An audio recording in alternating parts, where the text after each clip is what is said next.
নমস্কাৰ সকলোকে পুনৰবাৰ স্বাগতম জনাইছোঁ মোৰ চেনেলটিত।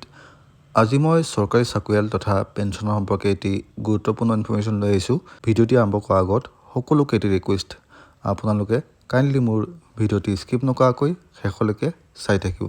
আপোনালোকে স্ক্ৰীনত এখন ন'টিফিকেশ্যন দেখা পাইছে আৰু এইখন দিয়া হৈছে ফাইনেন্স আছাম দিছপুৰৰ ফালৰ পৰা আৰু এইখন দিয়া হৈছে to all treasury officers Kamrup metro'. কিন্তু বেচিকেলি এনেকুৱা চবতে দিয়া হ'ব আৰু ইয়াত বিষয়বস্তু হ'ল যে general budget for the financial year 2025-26 has been passed by the assembly. Treasury officers are hereby instructed to receive all bills except salary, wages, pension and pensionary benefits for the financial year 2025-26 and pass for payment after following extant rules and procedure.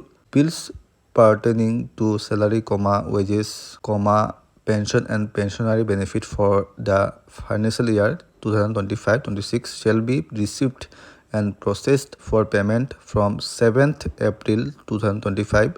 Repeat, 7th April 2025 onwards. So basically April মাহৰ দৰমহা 7 তাৰিখৰ পৰা দিয়া হ'ব। এয়া আছিলে আজি information. মানে আপোনালোকৰ দৰমহা 7 তাৰিখৰ পিছত পাব। চ' আজিলৈ ইমানে আছিলে। লগ পাম আন এটি ভিডিঅ'লৈ।